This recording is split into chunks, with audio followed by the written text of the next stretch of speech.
السلام علیکم ورحمۃ اللہ وبرکاتہ۔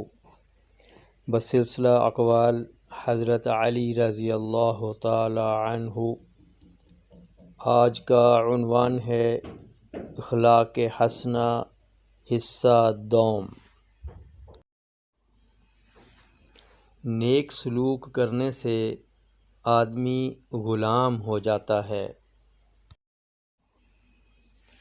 بے شک اللہ تعالیٰ اس بات کو پسند فرماتا ہے کہ جس طرح انسان کی نیت اس کی اطاعت میں مضبوط و قوی و خالص ہو، اسی طرح لوگوں کے حق میں اچھی ہو، یعنی کسی کے ساتھ بدخلقی یا بدسلوکی کا اسے خیال نہ ہو۔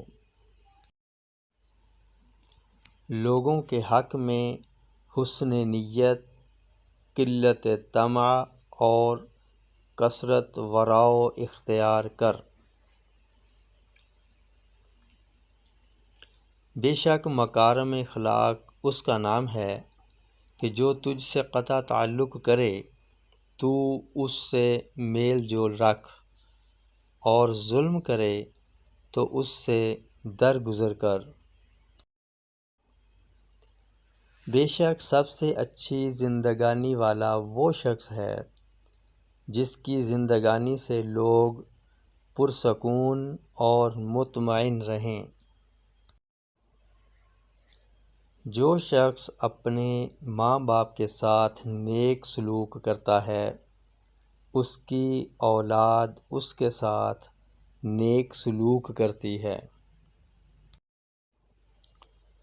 جس شخص کے اخلاق خراب ہو جاتے ہیں اس کی روزی تنگ ہو جاتی ہے، اور جس کے اخلاق درست ہوں گے اس کے رزق میں وسعت اور برکت پیدا ہونے لگتی ہے۔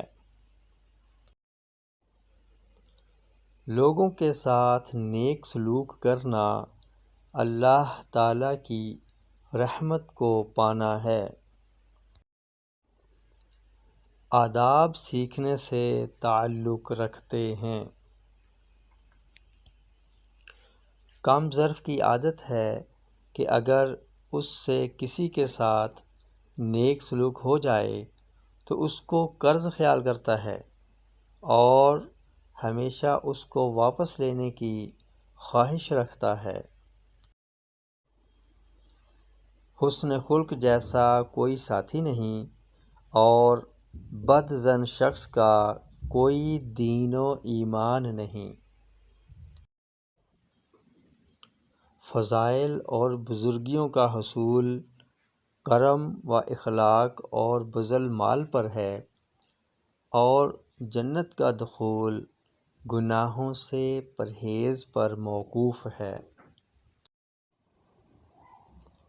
ایمانداری بہت اچھا خلق ہے، اچھی سیاست نرمی اور رفق ہے، اور کتاب ایک اچھا استاد ہے۔ ویڈیو پسند آئے تو لائک، شیئر اور سبسکرائب ضرور کیجیے۔ السلام علیکم ورحمۃ اللہ وبرکاتہ۔